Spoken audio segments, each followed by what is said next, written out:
আচ্ছা, আসসালামু আলাইকুম। কেমন আছো সবাই? সাউন্ড ঠিক আছে তো? বলো তো।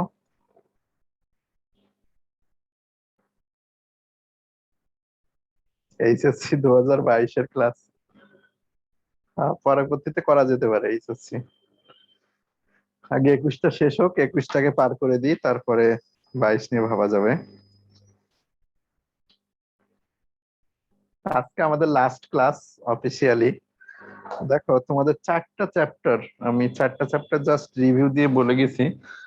যেটা পরামর্শ থাকবে যে 4টা চ্যাপ্টার শুধু বইয়ের অংশটুকুই ভালো করে পড়বা।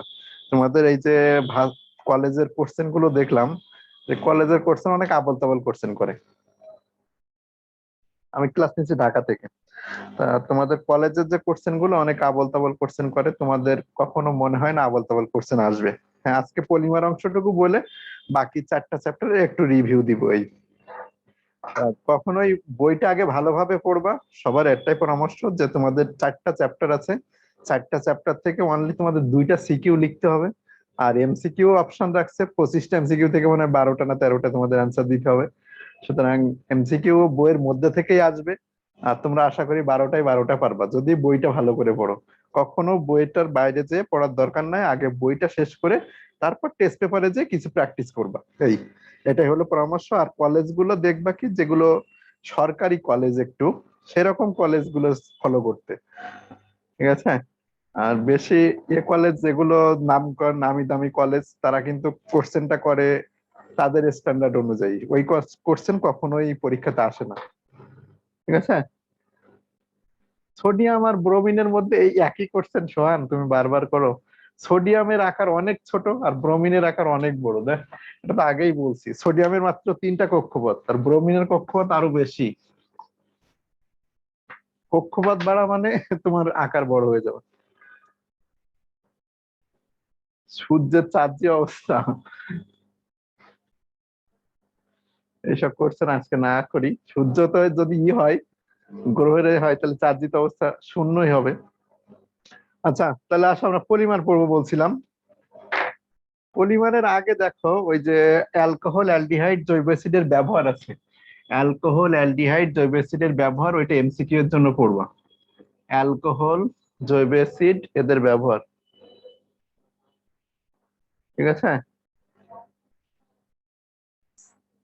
অ্যালকোহল অ্যালডিহাইড জৈব অ্যাসিডের যে ব্যবহার আছে, ওই ব্যবহারগুলো পড়বা। বিশেষ করে জৈব অ্যাসিডের ব্যবহারে দেখো কোনটাতে কি আছে, এটা পরীক্ষাতে তোমাদের আসতে পারে। জৈব অ্যাসিডের ব্যবহার, তেঁতুলে কি আছে লেখা আছে তোমাদের বইয়ে, পেজ নাম্বার এটা 281 পেজে আছে। তেঁতুলে, লেবুতে, এই অ্যাসিড গুলো মুখস্থ রাখবা। আর একটা আছে হলো দধিতে, দই।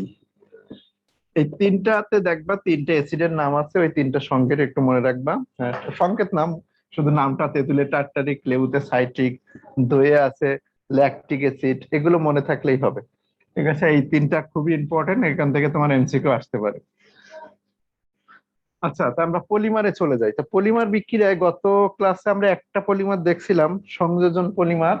পলিমার 2 ধরনের বিশেষ করে তোমাদের বইয়ে আছে। একটা হলো সংযোজন পলিমার। সংযোজন পলিমার মানে কি, যে পলিমার গুলো একই মনোমার অণু থেকে অনেকগুলো যুক্ত হয়ে পলিমার গঠন করে। যেমন আমরা ইথিন শিখছিলাম, ইথিন থেকে পলিথিলিন তৈরি। যেমন CH2 ছিল ইথিন থেকে পলিথিন, ইথিন থেকে পলিইথিলিন, পলিইথিলিন।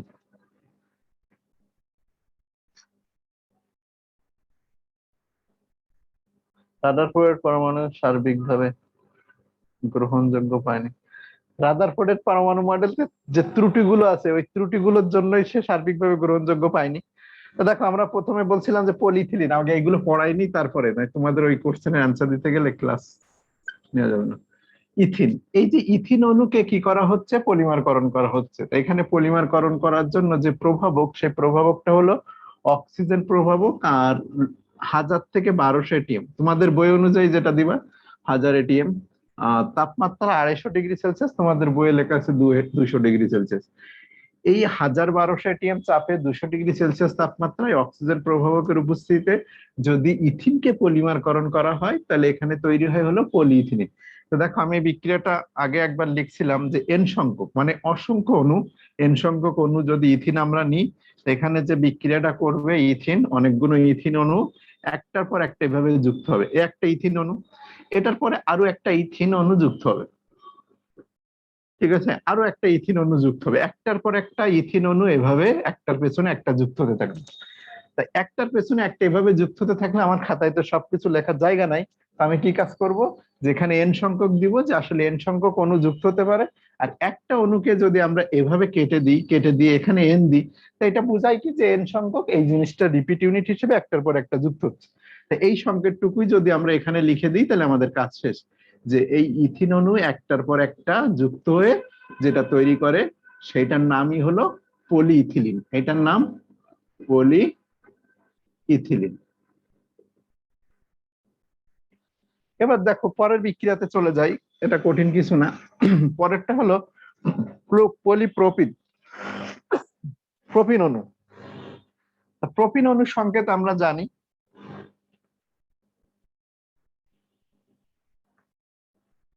দেখো এই যে CH2 CH, এই জায়গায় যদি একটা CH3 আমরা লিখি, তা এটাই কিন্তু আমাদের যে প্রোপিন অণুটা।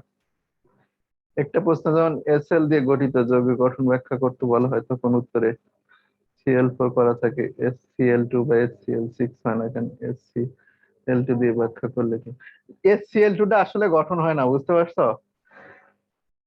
SCl4 এটা সব থেকে বেশি স্টেবল বলে।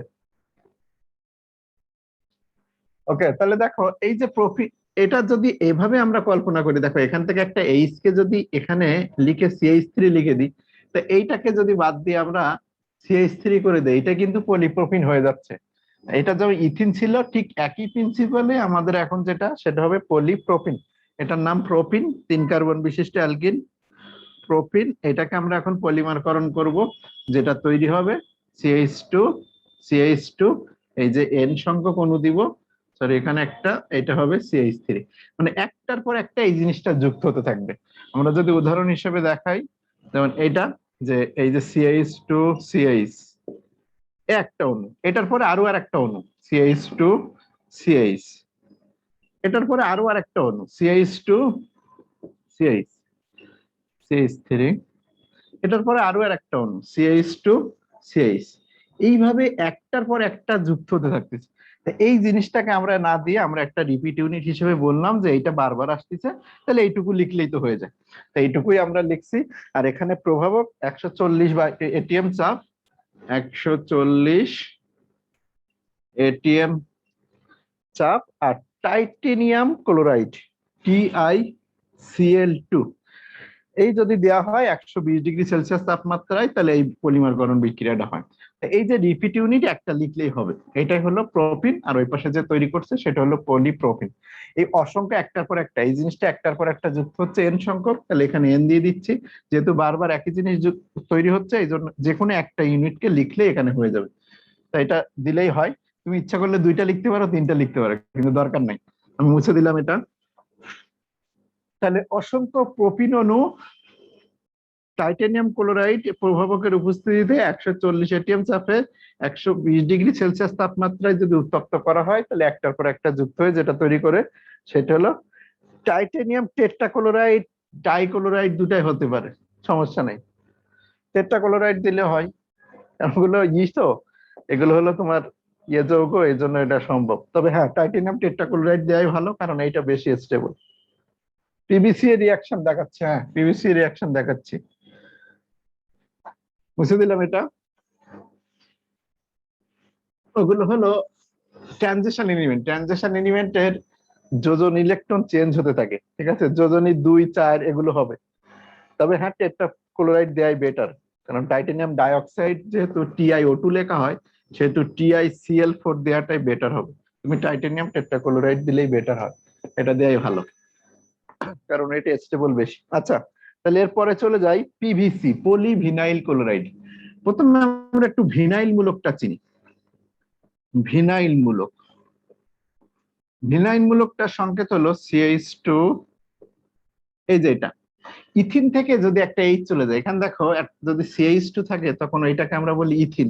তো ইথিন থেকে একটা এইচ কে যদি আমরা বের করে দিই, তাহলে যে মূলকটা থাকে, যে মূলক তৈরি হয়, ওইটাকেই আমরা বলি ভিনাইল ক্লোরাইড। এটাকে আমরা কি বলি? ভিনাইল ক্লোরাইড, এই সরি ভিনাইল। ভিনাইল ক্লোরাইড এখনো দেই না, এখানে সিএল দিলে ভিনাইল হবে, এই ক্লোরাইড হবে। তো এখানে সিএল এখনো লিখি নাই, যে মূলকটা তৈরি হয়েছে এটার নাম হলো ভিনাইল মূলক। তো এই ভিনাইল মূলকের সাথে দেখো আমরা এখানে দিই যে সিএইচ, এই জায়গাটায় যদি একটা সিএল লিখি, তো ছিল আগে এটা ছিল ভিনাইল, এটা কি ছিল? ভিনাইল। এই ভিনাইল মূলকের যে হাতটা খালি আছে, ওই খালি হাতে যদি তুমি সিএল দিয়ে দাও, তাহলে যেটা হবে সেটা হলো ভিনাইল ক্লোরাইড। Vinyl chloride. তাহলে ভিনাইল মূলকের সাথে একটা সিএল দিলাম, দিলে হয়ে গেল ভিনাইল ক্লোরাইড। এই ভিনাইল ক্লোরাইড কে আমরা এখন কি কাজ করব? পলিমারকরণ করব। কি কাজ করব? এটাকে দেখো পলিমারকরণ করব। তা পলিমারকরণ করলে অসংখ্য ভিনাইল অণু একটার পর একটা যুক্ত হবে আগের মতো, যে CH2 CH, এটা হলো সিএল, এই যে একটা অণু। এটার পরে আরো একটা অণু এইভাবে আসবে CH2 CH, এখানে সিএল একটা অণু। এরপর আরো একটা অণু যুক্ত হবে CH2 CH সিএল। একটার পর একটা অণু এভাবে যুক্ত হলে আমরা যে কোনো একটা রিপিট ইউনিটকে এন আকারে লিখতে পারি। তাহলে এটা CH2 CH, এটা সিএল। যেহেতু ভিনাইল ক্লোরাইডকে পলিমারকরণ করছি, তাহলে এটাকে বলবো পলি ভিনাইল ক্লোরাইড। ঠিক আছে, যেটাকে PVC বলা হয়।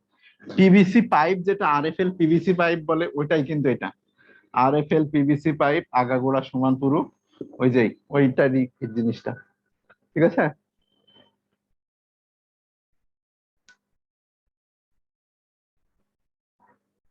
ওকে, এরপরে আসো। ভিনাইল ক্লোরাইড যদি হয়ে যায়, আচ্ছা এটার উচ্চ চাপ জৈব পারঅক্সাইড, আসলে এখানে R দেওয়া হয়।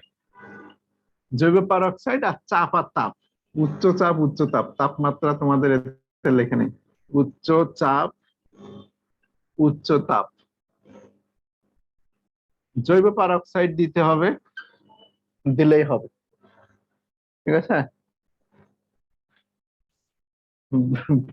2233 বিউটেন, 2233 ট্রাই ক্লোরো। আচ্ছা পরে বলে দিচ্ছি, দাঁড়াও। সিএল কে উত্তেজিত করলে কি হবে? তুমি কি করতে চাও সিএল কে উত্তেজিত করে? উত্তেজিত করলে ইলেকট্রন লাফে অন্য অরবিটালে যাবে, এটাই। ওর ডি অরবিটাল নাই, সুতরাং ও যাবে না। আচ্ছা, ভিনাইল ক্লোরাইড ডি অরবিটালটা এখন বুঝবা না, এগুলো বললে বুঝবা না, এখন দরকার নেই এগুলো। তাহলে ভিনাইল ক্লোরাইড কে যদি আমরা পলিমারকরণ করি, তো যেটা তৈরি হচ্ছে সেটা হলো পলিভিনাইল ক্লোরাইড। এবার আসো, এই পলিমার গুলোকে বলা হচ্ছে সংযোজন পলিমার, অর্থাৎ বাইরে থেকে কোনো কিছু যুক্ত হয় না, একই মনোমার অণুগুলো বারবার যুক্ত হয়ে যেটা তৈরি করে, ওইটাকে আমরা যুক্ত করে বলতেছি পলিমার, এটাকে বলতেছি মনোমার। আর মনোমার অণুগুলো যেটা যুক্ত হয়ে যেটা তৈরি করতেছে সেটা হলো পলিমার। একটাই মনোমার ইউনিট, এই একটাই মনোমার থেকেই পলিমারটা তৈরি হচ্ছে। এখন এবার যে এখন যে আমরা পলিমারটা আলোচনা করব, সেটা হলো একটা মনোমার ইউনিট হবে না, মনোমার থাকবে একাধিক, আর সেখান থেকে কোনো একটা অংশ বের হয়ে যাবে। এই ধরনের পলিমারকে আমরা বলি ঘনীভবন পলিমার। খেয়াল করো, নাইলন 66, নাইলন 66, নাইলন 6:6। নাইলনের অনেকগুলো ভাগ আছে, একটা 6 আছে, নাইলন 6:6 আছে, নাইলন 6:10 আছে, বিভিন্ন ধরনের নাইলন আছে। তা আসলে কার্বন সংখ্যার অনুযায়ী এই যে 6 6 লেখা হয়েছে, এগুলো আসলে কার্বনের সংখ্যা। এগুলো কি? কার্বনের সংখ্যা, মনোমারের কার্বনের সংখ্যাটাকেই ওখানে লেখা হচ্ছে। তো দেখো এখানে যে মনোমারটা হলো অ্যাডিপিক অ্যাসিড। অ্যাডিপিক অ্যাসিডের সংকেতটা আমরা যদি এভাবে লিখি, HCC CH2 4 CH, এই জিনিসটাকে আমি এভাবে না লিখে এভাবে লিখলাম।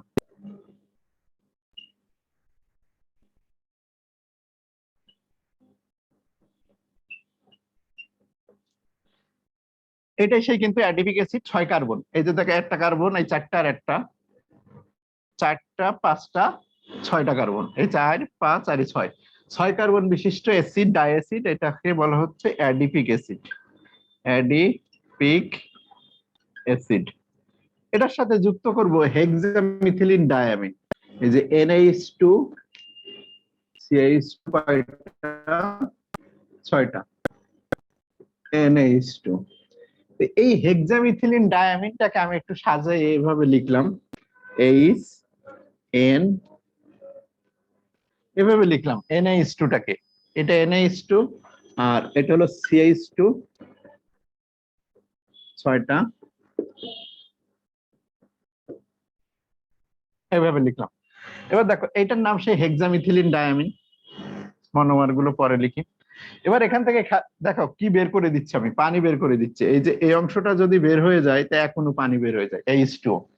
আর এখান থেকে এই OH টাকে বের করলাম, আর এখান থেকে আরেকটা H টাকে বের করলাম, তাহলে পানি বের হয়ে গেছে কয়টা, এই যে OH আর একটা মিলে এখনো পানি কিন্তু বের হয়ে গেছে, আর এই আর এখনো পানি বের হয়ে গেছে।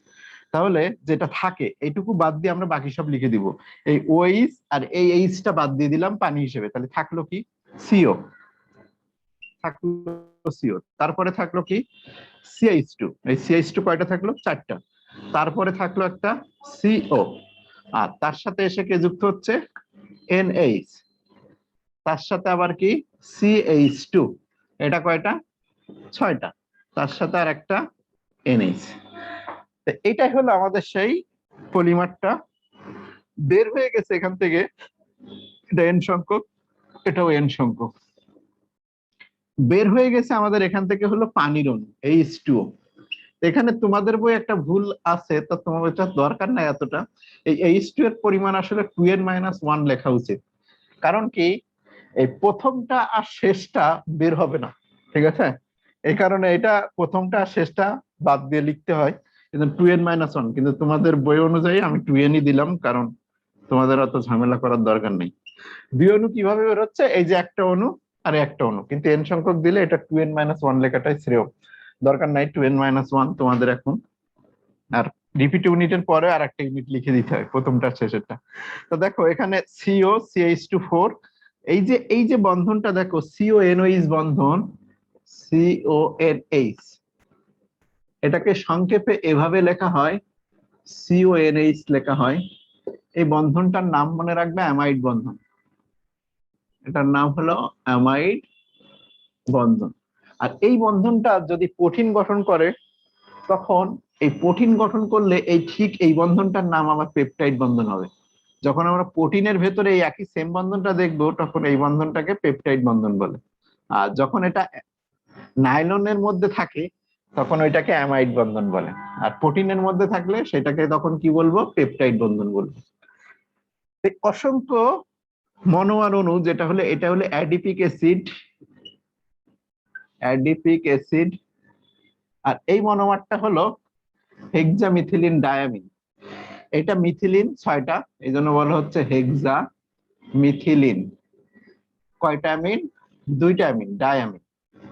হেক্সামিথিলিন ডায়ামিন আর অ্যাডিপিক অ্যাসিড যুক্ত হয়ে যেটা তৈরি করে, এটাকে আমরা বলতেছি নাইলন।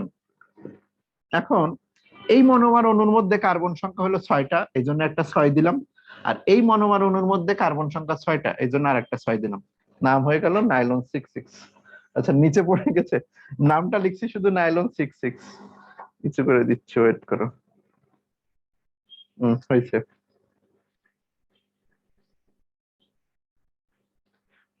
উল্টা উল্টা নাম দিছে কি, hexamethylene diamine adipic acid nylon 66। ও আচ্ছা, এটা কি ঘুরাই লিখছে, তাই এটা ঘুরাই লিখলে কোনো সমস্যা নাই, এটা আগে পরে লিখলে কোনো সমস্যা নেই। প্যারাফিন হলে অ্যালকেন, উচ্চতার অ্যালকেন গুলোকেই প্যারাফিন বলে।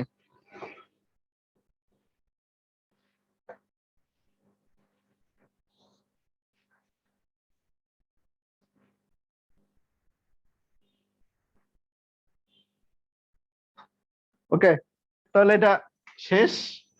এভাবে লিখলে তোমার লিখতে সুবিধা হবে। এই যে এভাবে যদি লেখো তাহলে তোমার লিখতে সুবিধা হবে, বিক্রিয়াটা তুমি ভালো বুঝতে পারবে। ওইভাবে না লিখে এভাবে লেখাটা শিখবা, যে কিভাবে লিখছি। COOH গ্রুপটাকে এভাবে দিবা, COOH গ্রুপকে এভাবে দিয়ে এনএইচটাকে এভাবে যদি ভেঙে দাও তাহলে তোমার জন্য বুঝতে সুবিধা, যেখান থেকে এখনো পানি বেরোয় আর এই এইচ আর ওইচ মিলে এখনো পানি বেরোবে, এই পানিগুলোকে আমরা আলাদা লিখছি আর যেটা থাকলো সেটাকে আমরা এইভাবে লিখলাম। ঠিক আছে।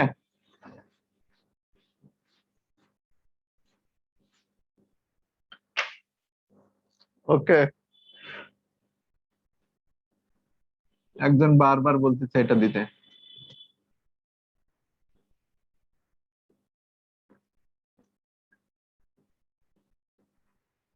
2 2 কি বলছে? 2 2 3 3 টেট্রামিথাইল নাকি?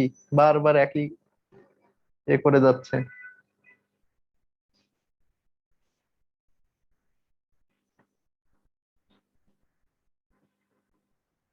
এটা বলছে না 2 2 3 3 টেট্রাক্লোরো বিউটেন, তাহলে এটাই হবে।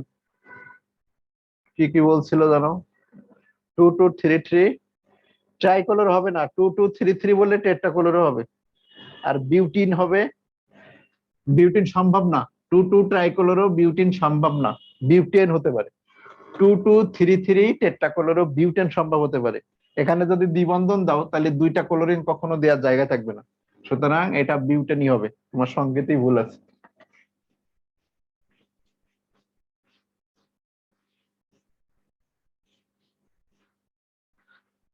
তা এই গেল। এরপরে দেখো এই জৈব যৌগ, আচ্ছা প্লাস্টিক ব্যবহারের সুবিধা, এটা একটু রিডিং পড়ে যাবা।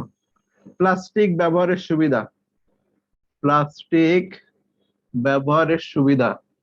সুবিধার মধ্যে কি, এটা দিয়ে অনেক কিছু তৈরি করা যায়, আর অসুবিধার মধ্যে মেন জিনিস যে এটা প্রকৃতিতে মিশে যায় না, অর্থাৎ এটা বায়োডিগ্রেডেবল না, বছরের পর বছর মাটির সাথে থেকে যেতে পারে। এটা এটা আরো লেখা আছে বইতে, একটু রিডিং পড়বা। জৈব অ্যাসিড, জৈব যৌগ আর অজৈব যৌগের মধ্যে পার্থক্য খদাগের জন্য। জৈব ও অজৈব যৌগের পার্থক্য। জৈব যৌগে বিশেষ করে কার্বন থাকে, অজৈব যৌগে কার্বন সচরাচর থাকে না। জৈব যৌগে এরকম বিশেষ করে এরা সমযোজী বন্ধন দ্বারা আবদ্ধ, অজৈব যৌগগুলো বিশেষ করে আয়নিক বন্ধন দ্বারা গঠন গঠন হয়। তবে আয়নিক যৌগের মধ্যে সমযোজীও আছে। তো এরকম 3টা উদাহরণ আছে, এই ইয়ে আছে দেখবা, উদাহরণ বলছি 3টা পার্থক্য আছে, এটা খদাগের জন্য একটু রিডিং করে যাবে, জৈব অজৈব যৌগের পার্থক্যটা। এই হলো তোমাদের চ্যাপ্টার শেষ। এখন আসো এই চ্যাপ্টার থেকে কি পড়বা, বিশেষ করে এই চ্যাপ্টার থেকে যদি কোশ্চেন আসে তা কি পড়বা সেটা বলে দিই। প্রথমে আগের চ্যাপ্টার গুলো বলছিলাম, এই চ্যাপ্টারে বলা হয় না যে কি কি পড়তে হবে। প্রথমে যেটা পড়বা পেট্রোলিয়াম, পেট্রোলিয়ামের যে বিশোধন আছে আংশিক পাতনের মাধ্যমে, এটা খুবই ইম্পর্টেন্ট। পেট্রোলিয়ামের উপাদান সমূহ, পেট্রোলিয়ামের এই চ্যাপ্টারের সাজেশন, এটা এই চ্যাপ্টারের সাজেশন দেখো। পেট্রোলিয়াম সবগুলো থাকবে না, আমি বলে দিচ্ছি দাঁড়াও। পেট্রোলিয়ামের উপাদান সমূহ, উপাদান সমূহ পৃথকীকরণ,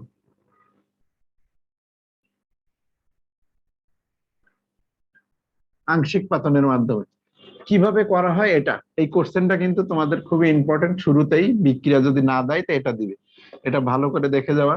এটা কিভাবে হয় ছবি এঁকে দেখাইছিলাম, যে স্ফুটনাঙ্ক উঠানোর পরে অংশ অংশ রূপে আলাদা করে ফেলা হয়, ওইটাই। 2 নম্বরে বিক্রিয়া, বিক্রিয়াতে শুরুতে আছে অ্যালকেন, অ্যালকেনের 2টা বিক্রিয়া একটু দেখবা, অ্যালকেনের প্রস্তুতি। আর অ্যারোমেটিক যৌগ কাকে বলে, এটা হলো ক খ। অ্যারোমেটিক যৌগ কি জিনিস, এটা ক ক খ দাগের জন্য। সম্পৃক্ত অ্যালকেন, অ্যালকেনের প্রস্তুতি দেখবা,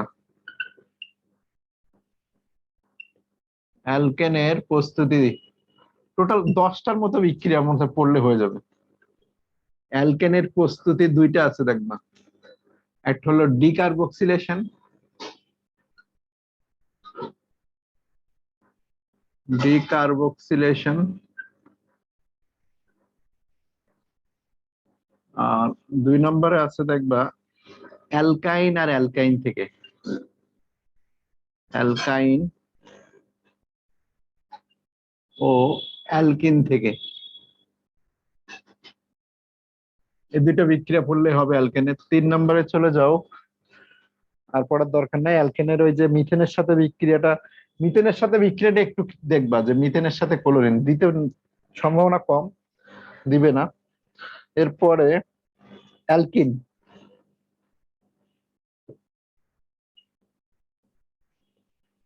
অ্যালকিনের প্রস্তুতি। এখানেও দুইটা বিক্রিয়া আছে, একটা হলো অ্যালকাইল হ্যালাইড থেকে মানে ইথাইল ক্লোরাইড থেকে, সিএল থেকে, আর 2 নাম্বার আছে দেখবা যে CH3CH2OH অ্যালকোহল থেকে। এই দুটো বিক্রিয়া আমি বারবার বলছিলাম যে ইথাইল ক্লোরাইড, দেখো CH3CH2Cl, তোমাদের বইয়ে একটা ভুল আছে, আগেই কিন্তু মেনশন করে দিয়েছিলাম। যখন অ্যালকিন তৈরি করতে হবে ইথাইল ক্লোরাইড থেকে, তখন যে এটা দিতে হবে সেটা হলো অ্যালকোহলীয়। যদি অ্যালকোহলীয় খাদ দেওয়া হয় তো এটা অপসারণ বিক্রিয়া হয়, দেখাইছি আগেই, আগের ভিডিও যদি দেখে থাকো, যে এখান থেকে একটা ক্লোরিন আর এখান থেকে এইচ দুইটা বের হয়ে যে মাঝখানে দ্বিবন্ধন তৈরি করে, আর KCl আর H2O তৈরি হয়। আর এই সেম বিক্রিয়াটা যদি KOH অ্যাকুয়াস দেওয়া হয়, অ্যাকুয়াস, তাহলে এখান থেকে কিন্তু অ্যালকোহল তৈরি হয়, CH3CH2OH, আর কি তৈরি হবে, KCl তৈরি হবে। এটা একটু খেয়াল রাখবা যে অ্যাকুয়াস যখন দিবা তখন অ্যালকোহল, আর অ্যালকোহলীয় ক্ষার যখন দিবা তখন অ্যালকিন তৈরি হবে। এটা আগেও দেখাইছি, ঠিক আছে? এই দুটা বিক্রিয়া মনে রাখবে একটু। এটা CH3CH2Cl থেকে অ্যালকিনের প্রস্তুতি। তোমাদের মনে হয় না বেশি রিয়াকশন দিবে, কারণ কি এই জৈব যৌগে দেখলাম যে তোমাদের বিক্রিয়ার অংশ কম, মানে বিক্রিয়া খুব কম দেয়, মানে বিভিন্ন কলেজে দেখলাম আর বোর্ডের কোশ্চেনও দেখলাম যে বিক্রিয়া দেয়ই না এরকম একটা।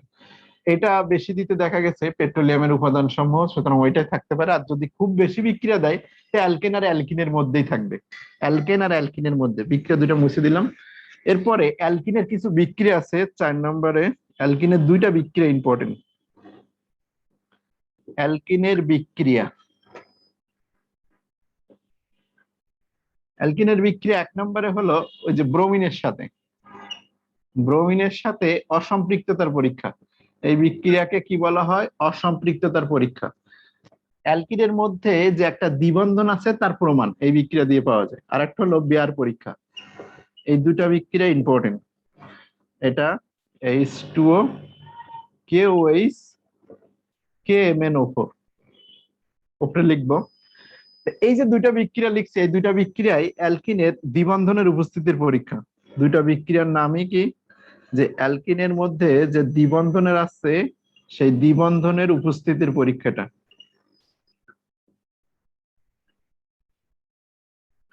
কয়টা রিয়াকশন গেছে দেখো, 1টা 2টা 3টা 4টা 5টা 6টা, 6টা রিয়াকশন হয়েছে।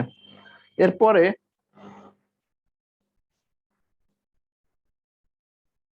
ওয়েট ওয়েট, জাইমান অক্সিজেন কই, এই যে জাইমান অক্সিজেন দিলাম, আমি ছোট করে লিখতেছি এই কারণে, যেমন ফুল বিক্রিয়া লিখতেছি না। 6টা রিয়াকশন হয়েছে, তাই এই যে বলবে কি দ্বিবন্ধনের উপস্থিতি পরীক্ষা করা যায় কোথা থেকে, এই দুইটা বিক্রিয়া যে কোনো একটা দিলেই তোমার দ্বিবন্ধনের উপস্থিতির পরীক্ষা। যে ব্রোমিনের সাথে বিক্রিয়া, আর একটা কি অ্যাসিড, এই ক্ষারীয় পটাশিয়াম পারম্যাঙ্গানেটের সাথে বিক্রিয়া। 6টা বিক্রিয়া গেছে, আমি পরে উপরে লিখি। অ্যালকিন থেকে আর দরকার নাই। এরপরে যাও অ্যালকাইনের মধ্যে। আচ্ছা, অ্যালকিনের পলিমারকরণটাও লিখে নিতে পারো। অ্যালকিনের পলিমারকরণ বিক্রিয়াটা ইথিন থেকে পলিথিন, যেটা দেখালাম। পলিমারকরণ যদি আসে তো একটা আসতে পারে ইথিন থেকে পলিথিন, পলিইথিলিন। এই বিক্রিয়াটা একটু দেখবো, সবাই পারার কথা। এরপরে অ্যালকাইন আসলে ক্যালসিয়াম কার্বাইড আর সেম একই বিক্রিয়া আছে। 5 নম্বরে অ্যালকাইন। এত তোমাদের মনে হয় না দিবে, তাও দেখে যাবা। অ্যালকাইনের প্রস্তুতি CH3 থেকে। আচ্ছা, এই 4 পর্যন্তই কিন্তু ইম্পর্টেন্ট বেশি। এই 4-এর পরে আমার মনে হয় না তোমাদের কোশ্চেন করবে। তারপরে যদি ভালো হয় দেখে গেলে ভালো, যে CH3 থেকে কি ক্যালসিয়াম কার্বাইড থেকে অ্যাসিটিলিন, পানির সাথে বিক্রিয়া। আর এটারও একটা ব্রোমিনের সাথে বিক্রিয়া আছে, অ্যাসিটিলিনেরও একটা ব্রোমিনের সাথে বিক্রিয়া আছে। যে বিক্রিয়াটাকে বলা হয় যে ত্রিবন্ধনের উপস্থিতির পরীক্ষা। এই বিক্রিয়াটার নাম হলো যে ত্রিবন্ধনের উপস্থিতির পরীক্ষা, যে ওর মধ্যে যে দুইটা দ্বিবন্ধন আছে, মানে দুইটা পাই বন্ধন আছে, তার প্রমাণ হয়। ত্রিবন্ধনের উপস্থিতির পরীক্ষা। অ্যালকাইনের প্রস্তুতি এই দুইটা, এগুলো লেস ইম্পর্টেন্ট, এগুলো এতটা ইম্পর্টেন্ট না। আমার মনে হয় 4-এর মধ্যেই তোমাদের কোশ্চেন করবে, এই 4 দাগের মধ্যেই, এর বাইরে যাবে না, এগুলো লেস। 1 থেকে 4 যেটা বললাম এখানে আর দরকার নাই। অ্যালকোহলের একটাই বিক্রিয়া একটু আগে বলে দিছি, দেখে যাবা, অ্যালডিহাইড। 6 নম্বরে অ্যালকোহলের একটাই প্রস্তুতি আছে, এগুলো লেস, এগুলো কখনো আমার মনে হয় না কোশ্চেন করবে। অ্যালকোহলের প্রস্তুতি একটাই বিক্রিয়া, ওই যে একটু আগে দেখালাম যে CH3CH2Cl, এটার সাথে KOH দিতে হবে, আর অবশ্যই KOH টা হবে কি অ্যাকুয়াস KOH। 7 নম্বরে যেটা আছে অ্যালডিহাইডের, অ্যালডিহাইডের প্রস্তুতি একটাই, যে অ্যাসিটিলিন গ্যাসের সাথে পানি সংযোজন বিক্রিয়া, H2O দিতে হবে, 2% HGSO4 আর 20% H2SO4, আগের ক্লাসে দেখাইছি। এইসব বিক্রিয়াগুলো লেস, এগুলো আমার মনে হয় না কখনো কোশ্চেনে করবে, কিন্তু এগুলো আছে, জাস্ট একবার চোখ বুলাই চলে যাব। ঠিক আছে, হ্যাঁ, অন্য অধ্যায় সম্পর্কে বলবো। এর বাইরে যদি এখান থেকে বলো ক খ দাগ কি আসবে, ক খ দাগের জন্য লেখো, ক খ জৈব যৌগ কাকে বলে, জৈব যৌগ কি, ক খ দাগের জন্য। খ দাগে, ক দাগে জৈব জৈব জৈব যৌগ কি, হাইড্রোকার্বন কি, হাইড্রোকার্বন কি, হাইড্রোজেন ও কার্বনের সমন্বয়ে গঠিত যৌগকে হাইড্রোকার্বন বলে। 1, 2 দিয়ে লিখি, হ্যাঁ, এগুলো হলো ক খ দাগের জন্য। ক খ দাগের জন্য হাইড্রোকার্বন কি দেখবা, 3 নম্বরে দেখবা ভিনেগার আর ফরমালিন, খুব ইম্পর্টেন্ট। ভিনেগার, ফরমালিন অ্যারোমেটিক যৌগ, বেনজিন একটা অ্যারোমেটিক যৌগ, অ্যারোমেটিক যৌগ কি, অ্যারোমেটিক যৌগ কি বলবে, বেনজিন একটা অ্যারোমেটিক যৌগ কেন, খদাগের যদি কোশ্চেন আসে। তো এই কটা কোশ্চেনের মধ্যে আমার মনে হয় থাকবে, আর এর বাইরে তোমাদের টেস্ট পেপার থেকে 2-একটা কোশ্চেন একটু দেখে যাবা। অ্যাসিটিলিন, এই দুটা নাম আছে, অ্যাসিটিলিন আর ইথাইন, দুইটা একই নাম, ডবল নাম আছে, কয়েকজনের লিখে দিছিলাম।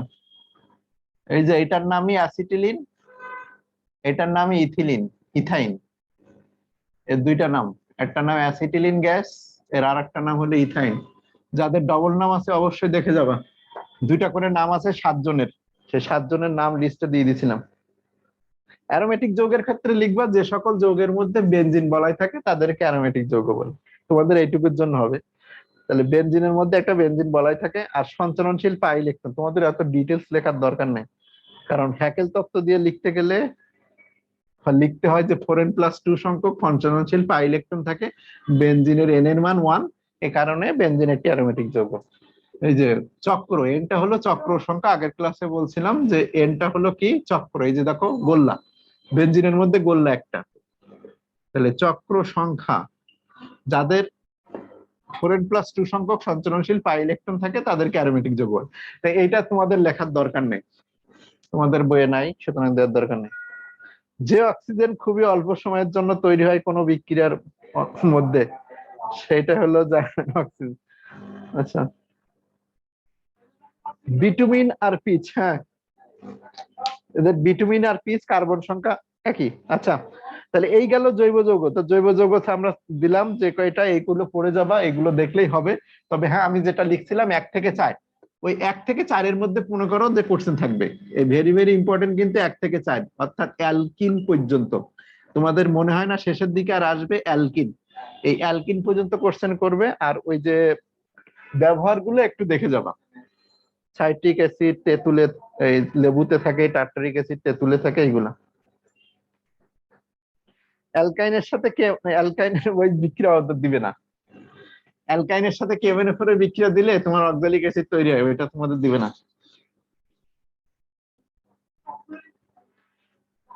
আচ্ছা, তাহলে এরপরে আসো অন্য অধ্যায়গুলো যদি একটু বলি। এই চ্যাপ্টারটা যেটা বললাম যে 1 থেকে 4, 1 থেকে 4টা হলো বেশি ইম্পর্টেন্ট।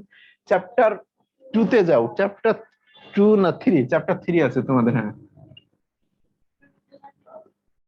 চ্যাপ্টার 3। এই চ্যাপ্টার 3 থেকে বেশি ইম্পর্টেন্ট যেটা, সপ্ত চ্যাপ্টার দেখবা। দেখো আগেই কথা বলি যে তোমাদের শুধু 4টা চ্যাপ্টার আছে, তো 4টা চ্যাপ্টার থেকে তোমাদের কোশ্চেনে অ্যান্সার দিতে হবে অনলি মনে হয় 2টা, সুতরাং অ্যান্সার অবশ্যই দিতে পারবা। কিন্তু সবগুলো চ্যাপ্টার যেহেতু 4টা চ্যাপ্টার আছে, অন্যবার তো যারা পড়ে তারা 11টা চ্যাপ্টারই পড়ে, সুতরাং 11টা চ্যাপ্টার তো তোমাদের পড়তে হচ্ছে না, পড়তে হচ্ছে অনলি 4টা, সুতরাং 4টা চ্যাপ্টারই পড়ে যাবা। আর যে চ্যাপ্টারে কোশ্চেনটা তোমার ভালো মনে হয় যে না আমি এই চ্যাপ্টারে কোশ্চেন গুলো ভালো লিখতে পারি, ওই কোশ্চেন গুলো তুমি একটু প্র্যাকটিস করবা। আর একটা কথা বলে দিই, কেমিস্ট্রি কোশ্চেন না লিখে হলে যাবা না, এই কথাটা খাতায় লিখে রাখবা যে কেমিস্ট্রির কোশ্চেন বাসায় না লিখে হলে যাবা না। এই কাজ যারা করবা যে কেমিস্ট্রি কোশ্চেন তুমি বাসায় না লিখে প্র্যাকটিস করে সম্পূর্ণ হলে যে প্রথমে লিখবা, তবে তারা মনে করবা তাদের মার্কস 50% কমে যাবে। কারণ তুমি কোশ্চেনে অবশ্যই এমন এমন ভাষা লিখবা বা এমন এমন কথা লিখবা যেটা স্যারের পছন্দ হবে না। তুমি নিজেই যখন দেখবা, একবার লিখে নিজেই পড়বা, তখন তোমার নিজেরই দেখো মনে হবে যে আমি মনে হয় ঠিক লিখতেছি না, আমার এই লেখা আরো ভালো করা উচিত বা ভাষা আরো ভালো হওয়া উচিত। সুতরাং এই কোশ্চেন বাসায় অবশ্যই প্র্যাকটিস করে তারপরে যাবা যে এই চ্যাপ্টারের কোশ্চেনটা আমি আনসার দিব, ওই কোশ্চেন বাসায় অন্তত কয়েকবার, অন্তত 4 থেকে 5 বার যদি লিখে যাও, তাহলে ওইখানে যে তুমি অ্যান্সার করলে তোমার 100% মার্কস আসবে। ঠিক আছে? সুতরাং কোশ্চেন যেন বাসায় না লিখে কখনো যেয়ে না। কেমিস্ট্রি কিন্তু যেমন ভালো সেরকম খারাপ। পরীক্ষার হলে যে যদি লিখতে চাও দেখবা মনে আসতেছে না, বা এমন ভাষায় লিখতেছো যেটা তোমার খাটানো ভাষা, ওই খাটিয়ে লিখলে মার্কস দিবে না ভালো। ভাষা যেন একটু ভালো হয়, তো এটা অবশ্যই মনে রাখবা। চ্যাপ্টার 3 থেকে আপেক্ষিক পারমাণবিক ভরের যে ম্যাথ গুলো ছিল ওইগুলো খুবই ইম্পর্টেন্ট আছে। এটা পরে লিখি, প্রথমে ছিল রাদারফোর্ড আর বোর, এটা পরে আছে। আচ্ছা থাক, প্রথমে লেখো আপেক্ষিক পারমাণবিক ভর। আপেক্ষিক পারমাণবিক ভর এর যে ম্যাথটা ছিল ওই ম্যাথটা ইম্পর্টেন্ট আছে, আর এর সংজ্ঞা কি এটা কি এটা দেখে যাবা। এরপরে আছে আইসোটোপ ও তেজস্ক্রিয় আইসোটোপের ব্যবহার। আইসোটোপ কি, আইসোটোপ কি, তেজস্ক্রিয় আইসোটোপের ব্যবহার লেখো। তেজস্ক্রিয়, তোমাদের বইয়ে 3-4টা আছে আইসোটোপের ব্যবহার, ওইটাই আসবে আইসোটোপের ব্যবহার। ভেরি ভেরি ইম্পর্টেন্ট এগুলা। রাদারফোর্ড আর বোর, রাদারফোর্ড ও বোর পরমাণু মডেল।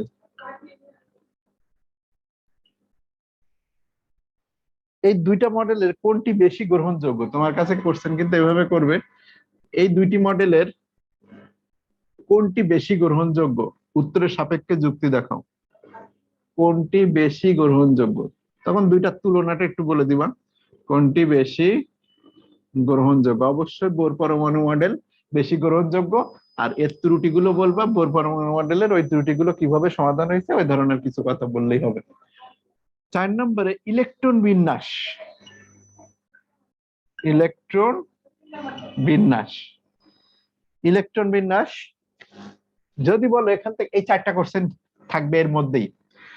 আইসোটোপ কি, তেজস্ক্রিয় আইসোটোপের ব্যবহার সব থেকে বেশি ইম্পর্টেন্ট যদি বলো এই 2 নাম্বার, আর এই ইলেকট্রন বিন্যাস দিবে যে কোনো দুইটা মৌল পরমাণু এরকম, এই 2 আর 4 নাম্বার হলো বেশি ইম্পর্টেন্ট, তবে 1 আর 3 দিলেও দিতে পারে, তাহলে 2 আর 4 বেশি ইম্পর্টেন্ট। আর ক খ দাগের জন্য বা এমসিকিউ ক খ, এমসিকিউ ক খ, electron proton neutron, electron proton neutron এর ভর, এদের ভরগুলো মুখস্থ থাকতে হবে। এদের ভর আর চার্জ, এদের ভর আর চার্জ এটা মুখস্থ রাখতে হবে, এখান থেকে এমসিকিউ দিবে। আর সব থেকে বেশি ইম্পর্টেন্ট যেটা এমসিকিউ এর জন্য, একটা সংকেত দিয়ে তোমার ইলেকট্রন প্রোটন সংকেত থেকে কোন একটা সংকেত লিখে দিবে, সংকেত থেকে ইলেকট্রন প্রোটন নিউটন সংখ্যা নির্ণয় করতে বলবে।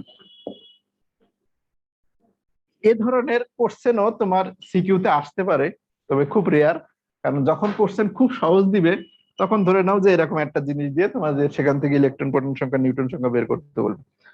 ঠিক আছে। 1 ও 2 নম্বর গ্রুপের মৌলগুলো রাসায়নিক ধর্ম, এগুলা এগুলো তোমাদের রাসায়নিক ধর্ম বলতে এরা কার সাথে বিক্রিয়া দেয়, এটাই তো। এটা তোমাদের অতটাই না। ক্লোরিনের সাথে বিক্রিয়া দিলে HCl তৈরি করবে, পানির এই পানির সাথে বিক্রিয়া দিলে হাইড্রোক্সাইড তৈরি করবে, তো এই জিনিস পারবে না। গ্রুপ 1 এর যদি বলো, গ্রুপ 1 এর যে কোনো মৌলগুলোই, লিথিয়াম বলো, সোডিয়াম বলো, পটাশিয়াম বলো, এরা ক্লোরিনের সাথে বিক্রিয়া করলে কি তৈরি করবে? এদের ক্লোরাইড তৈরি করবে। এরা পানির সাথে বিক্রিয়া করলে এদের হাইড্রোক্সাইড তৈরি করবে। এই আর লিথিয়াম পানির সাথে যদি বিক্রিয়া করে তো তেমন একটা কিছু হয় না, কিন্তু সোডিয়াম থেকে বাকি মৌলগুলো পানির সাথে এত তীব্রভাবে বিক্রিয়া করে যে আগুন ধরে যায়। তো এই হলো এদের রাসায়নিক ধর্ম। এই জিনিস আর বলার কি আছে। আচ্ছা, তাহলে ক খ দাগের জন্য কি কি পড়বো এখান থেকে? ক খ পুরো চ্যাপ্টারটা তো রিডিং দিবাই খুব ভালোভাবেই। আর এর বাইরে এই 4টা কোশ্চেন হলো সিকিউ এর জন্য, তার থেকে বললাম যে 2 আর 4 নম্বরটা আসার সম্ভাবনা বেশি। আর ইলেকট্রন প্রোটন এদের ভর আর চার্জটা একটু মুখস্থ রাখতেই হবে। আর সংকেত থেকে ইলেকট্রন প্রোটন সংখ্যা নির্ণয় আমি ক্লাসে দেখাইছিলাম এই জিনিস, আশা করি সবাই পারবা। এই চ্যাপ্টার 3 এইটুকুই শেষ, মুছে দিলাম চ্যাপ্টার 3। এরপরে যাই চ্যাপ্টার 4 এ, না চ্যাপ্টার 3 4, হ্যাঁ চ্যাপ্টার 4। চ্যাপ্টার 4 এ যাও। চ্যাপ্টার 4 এ পর্যায় সারণীর ধর্ম আছে, এগুলো রিডিং দিবা, এমসিকিউ আসবে। পর্যায় সারণীর পটভূমি ও বৈশিষ্ট্য,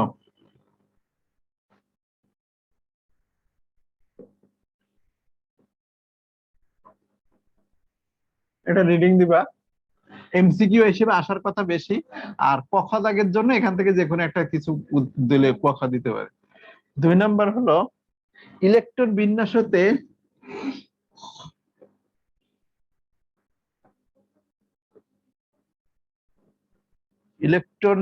হতে পর্যায় সারণীতে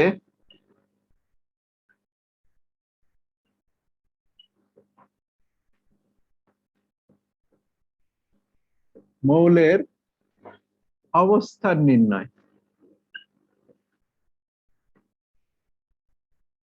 ভেরি ভেরি ইম্পর্টেন্ট গদাগের জন্য, ঘদাগের জন্য। এরপরে ইলেকট্রন বিন্যাসী যে পর্যায় সারণীর ভিত্তি তার সাপেক্ষে যুক্তি দেখাও। ইলেকট্রন বিন্যাসী পর্যায় সারণীর ভিত্তি, ইলেকট্রন বিন্যাসী পর্যায় সারণীর ভিত্তি।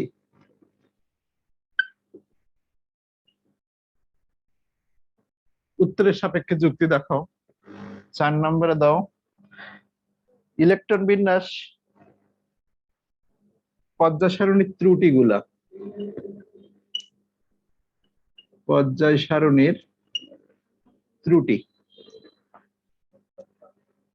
এই 4টার মধ্যে থেকে একটা কোশ্চেন দিলে দিতে পারে, তবে বেশি ইম্পর্টেন্ট এটা। আর পর্যায় সারণীর ত্রুটিটাও ইম্পর্টেন্ট আছে। আর এর বাইরে নিচে আছে যেটা, সেটা হলো মৌলের পর্যায়বৃত্ত ধর্ম, এটা হলো বেশি ইম্পর্টেন্ট। দেখো 5 নম্বরে মৌলের পর্যায়বৃত্ত ধর্ম।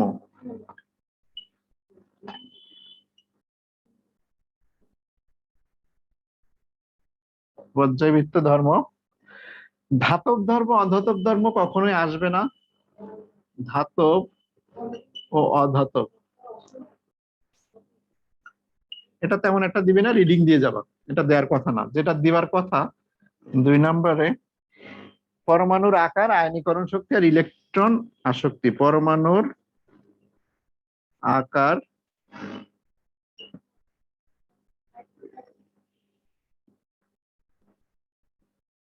আয়নীকরণ শক্তি, ইলেকট্রন আসক্তি।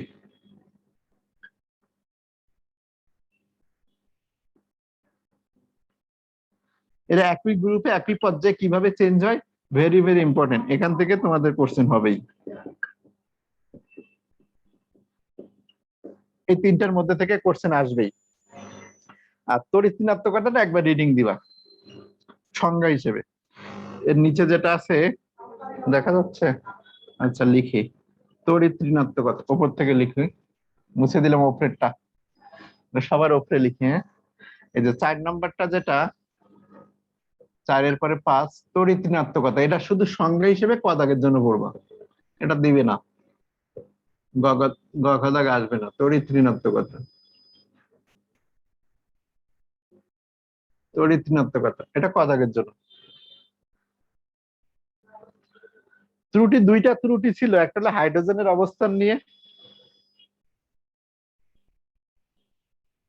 আর হিলিয়ামের অবস্থান নিয়ে, দুইটা ত্রুটি মেন। হাইড্রোজেন কি, হাইড্রোজেনের কিছু কিছু ধর্ম গ্রুপ 17-এর সাথে মিলে যায়, আর হিলিয়ামের যেটা নিষ্ক্রিয় গ্যাসের বাইরে ইলেকট্রন তার সাথে মেলে না, দুইটা ইলেকট্রন থাকে, যাকে গ্রুপ 2 এ স্থান দেওয়া উচিত ছিল।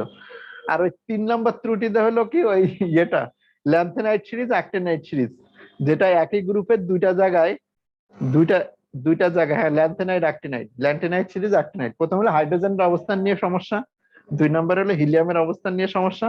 আর ল্যান্থেনাইট অ্যাক্টিনাইট সিরিজটা কেন ষষ্ঠ পর্যায়ের একটা সরি ষষ্ঠ পর্যায়ের গ্রুপ 3-এ, গ্রুপ 3-এ কেন একটা জায়গায় 15টা 15টা করে 30টা মৌল রাখা হয়েছে, এটাই হলো ত্রুটি। আগের ক্লাসগুলো একটু ভিডিও দেখে নিও, এইসব ক্লাসে বলছিলাম। যৌগমূলক গুলা সংকেত হিসেবে তো মুখস্থ রাখবাই, একটু পরে আসতেছে ওই চ্যাপ্টারে। তো এই গেল তোমাদের চ্যাপ্টার 4। চ্যাপ্টার 4 থেকে যেটা দেখো বেশি ইম্পর্টেন্ট, আমি বলছি 2 নাম্বারটা আর এই 4 নাম্বারটা। আর 5 নাম্বারের মধ্যে মনে রাখো এই যে এইগুলো থেকে কোশ্চেন করবে, এই যে 2, 4 আর এই যে পরমাণুর আকার, আয়নীকরণ শক্তি, ইলেকট্রন আসক্তি, এগুলো থেকে তুমি কোশ্চেন পাবাই। পরমাণুর আকার, আয়নীকরণ শক্তি, ইলেকট্রন আসক্তি, আর ইলেকট্রন বিন্যাস সাথে পর্যায় সারণীতে মৌলের অবস্থান, ইলেকট্রন বিন্যাস, পর্যায় সারণীর মূল ভিত্তি, পর্যায় সারণীর ত্রুটিগুলা, এর মধ্যেই থেকেই তোমার কোশ্চেন থাকবেই, ধরে রাখো। মূল ভিত্তির যুক্তি, আচ্ছা এই ক্লাসগুলো তো আগে বলছিলাম, এখন আবার বলার কি আছে? তোমরা আগের ক্লাসগুলো একটু দেখে নিও, আগের ক্লাসে আমি বলছিলাম এগুলো। পর্যায় সারণীতে ইলেকট্রন বিন্যাসে মৌলের মূল ভিত্তি, এটা আমরা কি বুঝতে পারি যে ওটার পর্যায় নির্ণয় করার জন্য সর্বোচ্চ কোয়ান্টাম সংখ্যা যেটা, সেটা দিয়ে পর্যায় নির্ণয় করা যায়। তারপর এস এবং পি অরবিটালে যতগুলো মৌল থাকে সেটা তার কি তত নম্বর গ্রুপ হয়, এবং পয়েন্ট আকারে ক্লাসে বলছিলাম, আর তোমাদের বইয়ে আছে। ঠিক আছে, পটভূমি নিয়ে কিছু পটভূমির ক্লাসে বলছি যে কোন বিজ্ঞানী কি কি কাজ করছিল, মেন্ডেলিফের আছে, তারপরে এর আগে নিউল্যান্ডের অষ্টক সূত্র আছে, যে প্রথম মৌলের সাথে অষ্টক মৌলের মিলে যায়। তারপর মেন্ডেলিফ প্রথমে পারমাণবিক ভরকে ভিত্তি হিসেবে ধরছে। এইভাবে কিছু ইতিহাস আছে, ওই ইতিহাসগুলো থেকে এমসিকিউ আকারে আসবে, ওইটা একটু দেখে যাবা। আগের ক্লাসগুলো ভিডিও আপলোড করা আছে, ওইটা দেখলেই হবে। এখন তো আর সব বলার প্রয়োজন নাই, বুঝতে পারছো না? হ্যাঁ, আজকে শুধু সাজেশন দিয়ে যাচ্ছি। দ্বিতীয় তৃতীয় পর্যায়ের মৌলের আমরা আয়নীকরণ শক্তির ত্রুটি বলছিলাম, আর দুইটা জায়গায় সমস্যা ছিল সেটাও বলছিলাম। যে আয়নীকরণ শক্তি, এই যে লিথিয়াম, দেখো দ্বিতীয় পর্যায়ে লিথিয়াম, বেরিলিয়াম, বোরন, সমস্যা ছিল দুইটা জায়গায় একটু ব্যতিক্রম, এটা একটু এমসিকিউ এর জন্য, তোমাদের ব্যতিক্রম গুলো নাই। দ্বিতীয় পর্যায়ের মৌল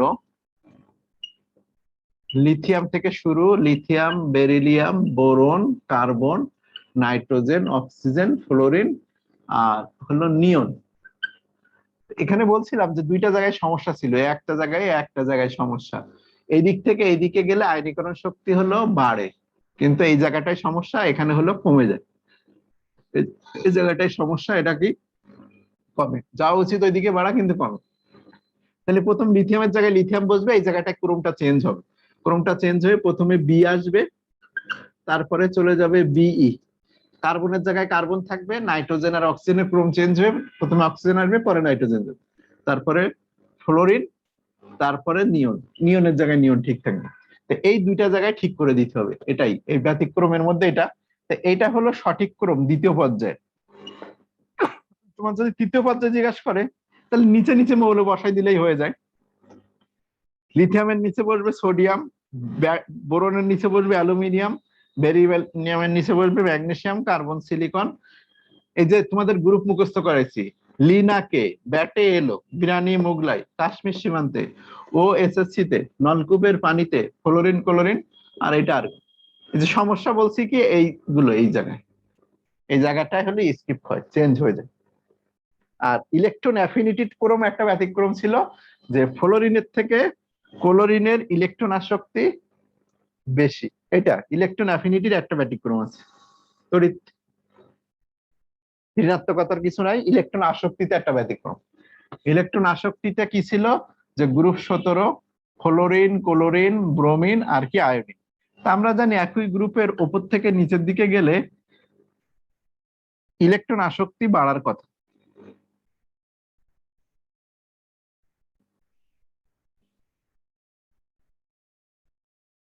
ইলেকট্রন আসক্তি বাড়ে না, একই গ্রুপে বলছি, একই গ্রুপে উপর থেকে নিচের দিকে গেলে ইলেকট্রন আসক্তি হলো কমার কথা। তাহলে বাস্তবে এই ফ্লোরিনের থেকে ক্লোরিনের কমে যাওয়ার কথা ছিল, কিন্তু হয় কি, এই জায়গাটায় সমস্যা, এটা সমস্যা, ফ্লোরিনের বেড়ে যায়, অর্থাৎ ফ্লোরিনের থেকে ক্লোরিনের বেড়ে যায়। সরি, ফ্লোরিন থেকে ক্লোরিনের ইলেকট্রন আসক্তি বেশি কেন? কেন? আচ্ছা কথায় লিখে দিই, ফ্লোরিন থেকে ক্লোরিনের সিএল এর বেশি। তোমাদের কোশ্চেন আসবে না, এত কোশ্চেন তোমাদের এখন দিবে না। ফ্লোরিনের বেশি কেন, ইলেকট্রন আসক্তি বেশি কেন, এই জায়গাটায় সমস্যা আছে। এই আর এটা সঠিক ক্রমটা কি হবে তাহলে, ক্লোরিন আগে আসবে, তারপরে ফ্লোরিন, তারপরে ব্রোমিন, তারপরে আয়োডিন। আগের ক্লাসগুলো দেখবা, ক্লাসগুলো দেখলেই হবে। হ্যাঁ, তোমাদের নাই এই জিনিস, এই জায়গাটা একটা ব্যতিক্রম আছে। ইলেকট্রন আসক্তিতে গ্রুপ 16তেও একটা ব্যতিক্রম আছে, গ্রুপ 16 আর গ্রুপ 17 দুই জায়গাতেই ইলেকট্রন আসক্তিতে ব্যতিক্রম আছে। আচ্ছা থাক ওইটা, চ্যাপ্টার 4 শেষ, চ্যাপ্টার 5-এ যাও। চ্যাপ্টার 5 থেকে কি কি পড়বা? চ্যাপ্টার 5-এ প্রথমে যেটা ছিল নিষ্ক্রিয় গ্যাস।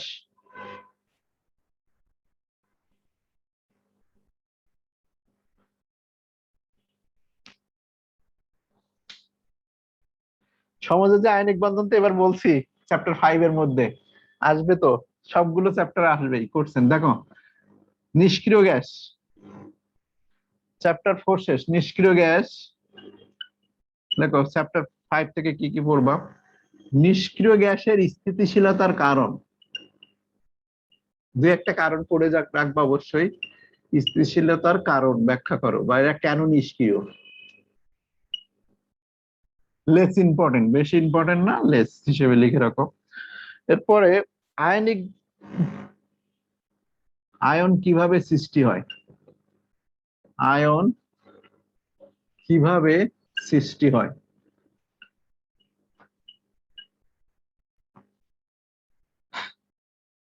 বা এই একই কোশ্চেন, আয়নিক বন্ধন কিভাবে তৈরি হয়, আয়নিক বন্ধন কিভাবে সৃষ্টি হয়।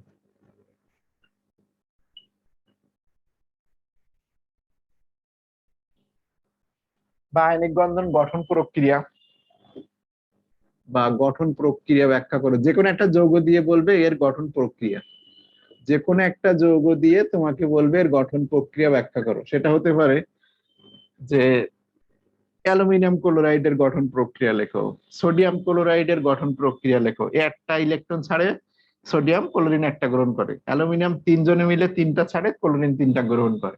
এরকম যে কোনো একটা আয়নিক যৌগ দিয়ে তোমাকে তার গঠন প্রক্রিয়া ব্যাখ্যা করতে বলবে, তুমি একটু চিত্র দিয়ে ব্যাখ্যা দিবে, ঠিক আছে। সমযোজী বন্ধন গঠন প্রক্রিয়া,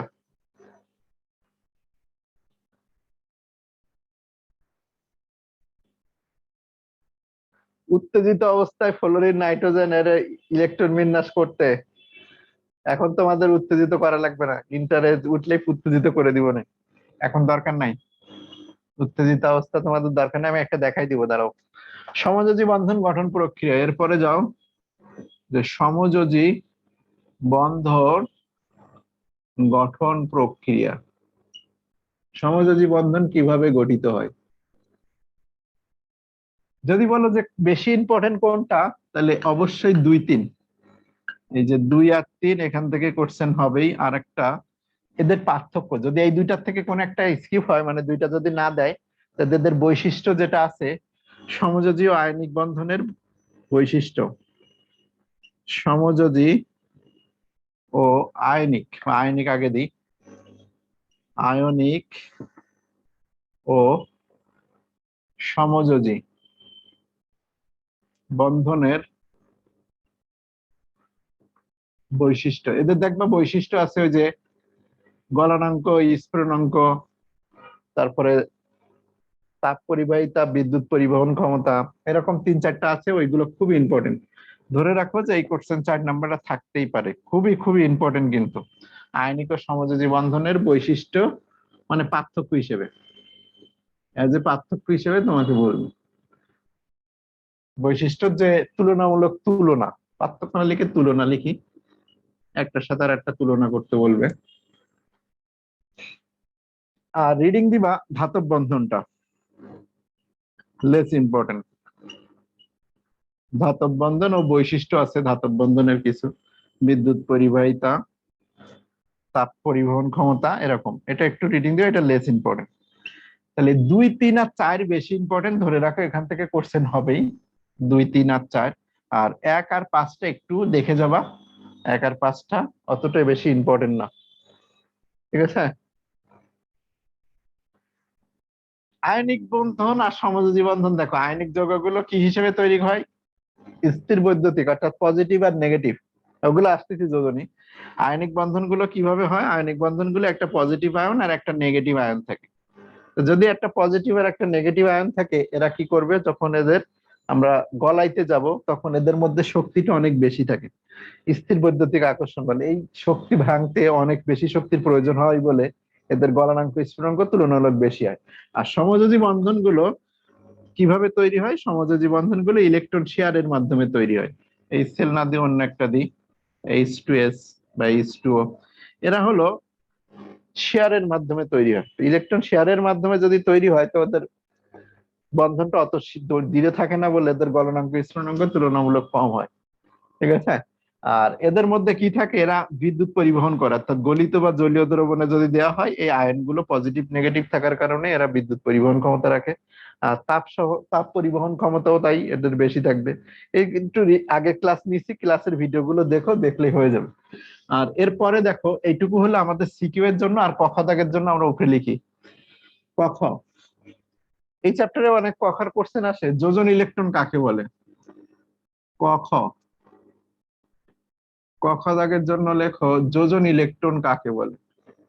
যোজন ইলেকট্রন কি, দেখে যাবা।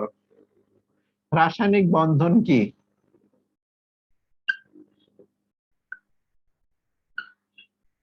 ভ্যান ডার ওয়ালস বলটা কি, এটা একটু দেয়া আছে তোমাদের অল্প করে। ভ্যান ডার ওয়ালস বলটা বলে দিই যে সমযোজী বন্ধনের আবদ্ধ যৌগগুলো যে বল দ্বারা পরস্পরকে আকর্ষণ করে। সমযোজী বন্ধনে আবদ্ধ যে সকল গ্যাস, যে সমযোজী বন্ধন বিশেষ করে গ্যাসীয়, ওই সমযোজী বন্ধনে আবদ্ধ ওই যৌগগুলো পরস্পরকে যে বল দ্বারা আকর্ষণ করে দুর্বল, সেই দুর্বল আকর্ষণ বলটাকেই ভ্যান ডার ওয়ালস বল বলে। 4 নম্বরে রাসায়নিক বন্ধন কি, যোজন ইলেকট্রন কি, ভ্যান ডার ওয়ালস বল কি, এই ধরনের জিনিসগুলো দেখবা। আয়নিক আয়নিক ও সমযোজী যৌগের কিছু আয়নিক যৌগের সংকেত আছে, সংকেত তৈরি করতে বলতে পারে যে এটা সংকেত কি, এমসিকিউ হিসেবে দিতে পারে এটা। আর আণবিক আর গাঠনিক সংকেত, আণবিক ও গাঠনিক সংকেত, এই হলো তোমাদের চ্যাপ্টার 5। এগুলো ক খ দাগের জন্য, এমসিকিউ এর জন্য একটু দেখে যাবো। LCl3 কে অবশ্যই বলবা আয়নিক যৌগ, তবে হ্যাঁ এর সমযোজী বৈশিষ্ট্য এতটাই বেশি যে একে সমযোজী যৌগের মধ্যে ফেলা হয়। এগুলো বলতে গেলে আবার ইয়ের নীতি বলতে হবে, বুঝতে পারছো, ফাজানের নীতি। তোমাদের ফাজানের নীতি টিতি নাই।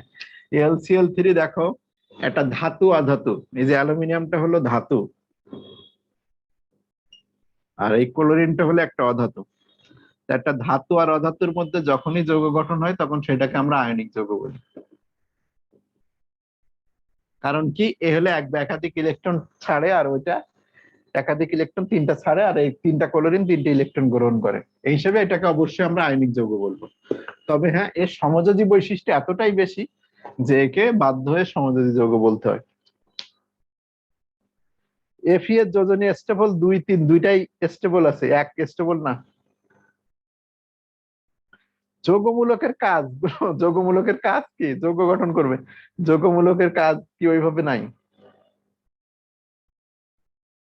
ও ইলেকট্রন বিন্যাস দেখাইতে বলছিলাম একটা উত্তেজিত অবস্থায়। নাইট্রোজেন 7, 1s2, 2s2,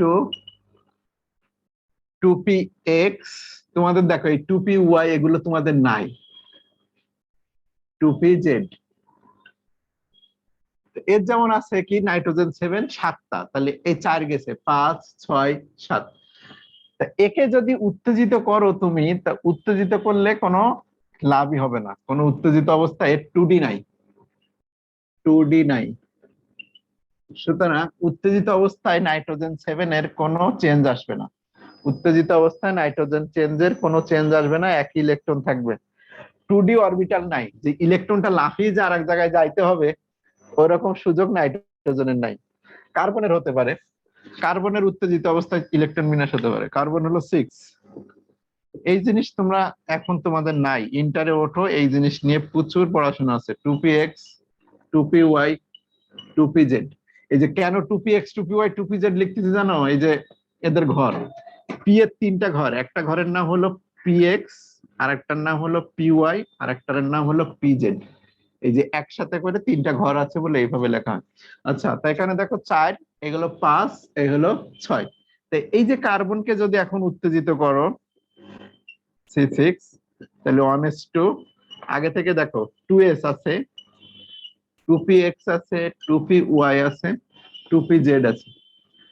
2px আর 2py এইগুলোর মাঝখানে আগে থেকে দেখো একটা করে ইলেকট্রন ছিল, একটা আর একটা করে ইলেকট্রন দিলাম। আর উত্তেজিত করলে এই যে 2s থেকে একটা ইলেকট্রন লাফ দিয়ে কোথায় যাবে? 2pz এ যাবে।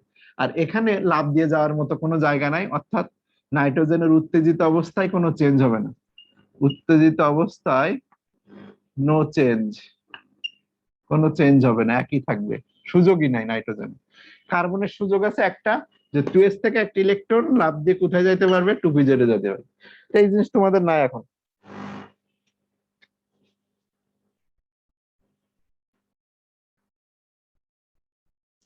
নাইট্রোজেনের 5 যোজনী কি হয় এটা তোমাদের দরকার নাই, আর এখন দরকার। নাইট্রোজেনের 5 যোজনী শুধুমাত্র অক্সিজেনের। নাইট্রোজেনের 5 যোজনী হয় শুধুমাত্র অক্সিজেনের সাথে। N2O5 হতে পারে শুধুমাত্র অক্সিজেনে। তাও N2O5 কিভাবে হয় সেখানেও দেখো নাইট্রোজেনের 5 যোজনী নাই। 5 যোজনী সম্ভব, সম্ভব শুধুমাত্র ও এর সাথে, শুধুমাত্র ও এর সাথে। তো এখানে নাইট্রোজেনের 5 যোজনীটা কিভাবে থাকে সেটা খেয়াল করো। এই যে নাইট্রোজেন, এদের মাঝখানে আসলে কি থাকে? অক্সিজেন থাকে। আর এই বন্ধনগুলো পাই বন্ধন। এখন তোমরা এই পাই বন্ধনের ব্যাখ্যা দিলে এখন বুঝবা যে পাই বন্ধন কিভাবে হয়। এটা সংকরণ, এখন যদি বলি যে এটা sp2 সংকরিত, এটা সংকরণ sp2 সংকরিত। অক্সিজেনের সংকরণ হলো 2 2 4 1 5 দিলে এটাও sp2 সংকরিত। এখন আমি যদি আঁকি, তো এই জিনিস তোমার মাথার মধ্যে কি ঢুকবে কিনা সেই জিনিস আগে মাত্র তুমি বলো। যে নাইট্রোজেন এর এইভাবে যদি আমি চিত্র আঁকতে থাকি, এখন তোমার মাথার মধ্যে কিছুই যাবে না, হুদাই কোশ্চেন করে বসে থাকো, হুদাই কোশ্চেন করো। কিছুই বুঝবা এখন? এবার বলো আমাকে কেন 5 জনই হয়? নাইট্রোজেন, এখানে আর একটা অক্সিজেন আছে, এখান থেকে একটা, এখান থেকে একটা, এখান থেকে একটা, এখান থেকে একটা। নাইট্রোজেন গেল, ওখানে একটা, এখানে একটা অক্সিজেন।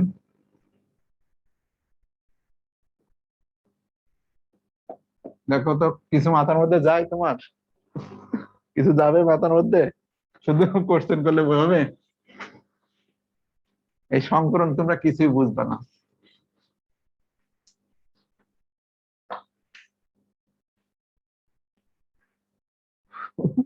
ফুল আঁকলে আরো ইয়ে হয়ে যাবে না। আচ্ছা,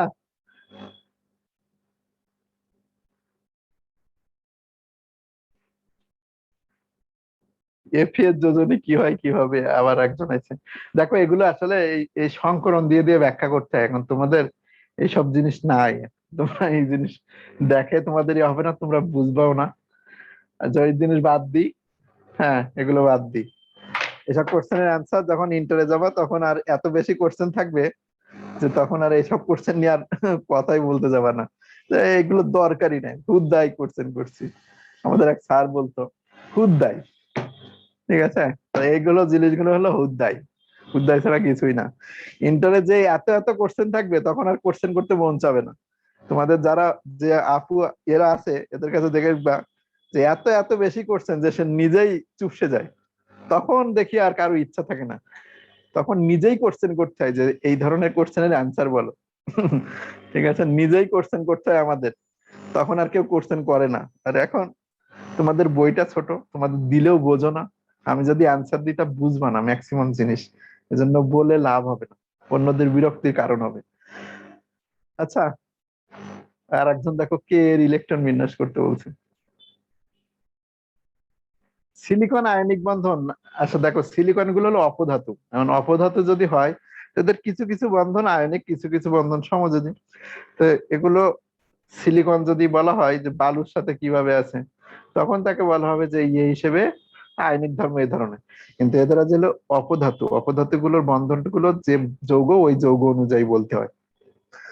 আচ্ছা তাহলে তোমাদের সাথে আর দেখা হবে না, এখন তোমরা সবাই ভালো পরীক্ষা দাও, আর পরীক্ষার পরে যখন যাবতীয় কোশ্চেন তখন অ্যান্সার দেওয়া যাবে। তোমরা ওই যে রেটিনার যখন ব্যাচটা শুরু হবে নতুন, ওই ব্যাচে আশা করি তোমরা আবার ভর্তি হবে আমার সাথে, তখন আবার দেখা হবে। অ্যাডমিশন পর্যন্তই মানে ক্লাস নিই আমি, এটা তোমাদের ইন্টার পর্যন্ত, ঠিক আছে। ওইখানে তোমাদের অনেক কোশ্চেনের অ্যান্সার দেওয়া যাবে, তখন অনেক সময় পাওয়া যাবে। আর তোমাদের জন্য অনেক দোয়া থাকলো, অনেক ভালো পরীক্ষা দাও। আর পরীক্ষা নিয়ে মোটেই ভয় পাওয়ার দরকার নাই, কারণ তোমাদের অনেক কম কোশ্চেন, দেখছোই তো যে দুইটা কোশ্চেনের অ্যান্সার দিতে হবে এমসিকিউ, এরকম সুযোগ কখনোই পাবা না।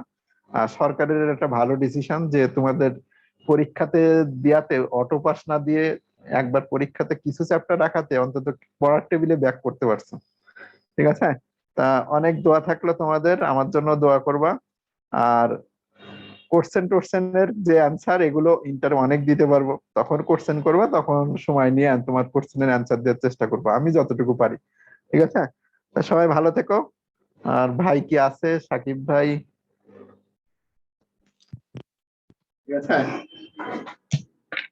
আচ্ছা তাহলে আজকের মতো বিদায় নিই। না রাগ টাগ করি না, কখনোই রাগ করবো কেন তোমাদের কোশ্চেনে। অনেক দোয়া থাকলো, বিদায় দিয়ে দিই। আল্লাহ হাফেজ, সবাই ভালো থেকো। আমার পরিচয় তো বলছিলাম আমি, এই যে কাজী আজাদ, আমি পড়াশোনা করছি বুটেক্স থেকে। আর অন্যান্য ভাইরা তো আছেই, মেডিকেলের ভাইরা আছে এখানে অনেক। আর তোমাদের ম্যাথ ক্লাস নেয়, ফিজিক্স ক্লাস নেয়, বুয়েটের ভাই আছে কি দুই একজন। তো ঠিক আছে, সবাই ভালো থেকো, আল্লাহ হাফেজ, আজকের মতো বিদায়। আর অনেক এই তোমাদের পরীক্ষার জন্য অনেক দোয়া থাকলো, সবাই ভালোভাবে পরীক্ষা দিবা, আবার দেখা হবে ইনশাল্লাহ। আল্লাহ হাফেজ, আসসালামু আলাইকুম।